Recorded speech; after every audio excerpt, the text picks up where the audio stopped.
देखिए, परीक्षक आपको नहीं जानता, उसकी आपको जानने में रुचि भी नहीं है ना। उसके पास तो आपका विजिटिंग कार्ड है, आपकी उत्तर पुस्तिका। आपकी उत्तर पुस्तिका से ही आपके पूरे व्यक्तित्व को वो समझेगा। और इस परीक्षा में 2025 में से 1750 अंक आपके लिखे हुए पर आने हैं। लेखन सुंदर होना चाहिए, लेखन में प्रभाव ऐसा हो कि कोई परीक्षक आपका उत्तर पढ़े तो उसके मन में ये भाव है कि बस इसी बच्चे को ढूंढने के लिए सारा प्रपंच रचा गया था, और वो आपको बहुत अच्छे अंक देके, मतलब कम से कम उसकी तरफ से आपके आईएएस बनने की बाधाएं समाप्त हो जाएं। आगे तो ठीक है, इंटरव्यू भी है, बाकी पक्ष भी है। तो सबसे पहला पक्ष मैं बता चुका हूं, वो ये कि उत्तर लेखन का महत्व इतना ज्यादा है कि आपकी सारी सफलता टिकी है इसी के ऊपर।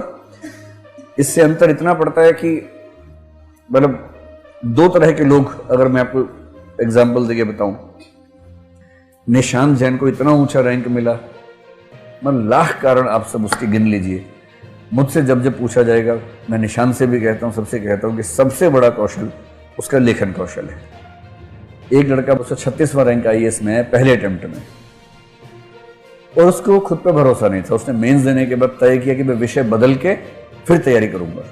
उसने हिस्ट्री और हिंदी साहित्य से 2008 में एग्जाम दिया। जेएनयू से वो हिंदी साहित्य का विद्यार्थी था। जब उसने दे दिया एग्जाम तो उसको लग रहा था कि मैं हिस्ट्री में बहुत अच्छा लिख नहीं पाया हूं, मुझे भरोसा नहीं जम रहा, मैं हिस्ट्री छोड़ के फिलॉसफी लेना चाहता हूं। तब मैं फिलॉसफी पढ़ाई करता था उस समय। उसने मेंस देने के बाद फिलॉसफी में एडमिशन लिया, फिलॉसफी पूरा 3 महीने पढ़ भी लिया, तैयार कर लिया। उसके बाद मेंस का रिजल्ट आया, उसने इंटरव्यू दिया। इंटरव्यू उसका बहुत अच्छा नहीं हुआ।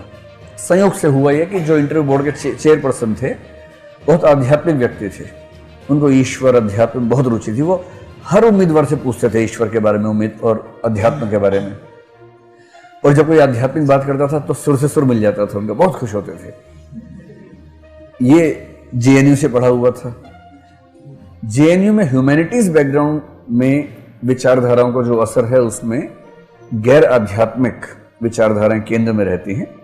थोड़ा बहुत वामपंथ का तड़का, अंबेडकरवाद, स्त्रीवाद, ये सब मुद्दे वहां पर ज्यादा केंद्र में रहते हैं। तो ये विद्यार्थी भी कुछ कुछ उस बेंट ऑफ माइंड का था। चेयरपर्सन ने पूछा, अध्यात्म को लेकर 2-4 सवाल पूछे, ईश्वर को लेकर पूछे। इसने खुल के कहा कि मेरी ईश्वर में कोई रुचि नहीं है।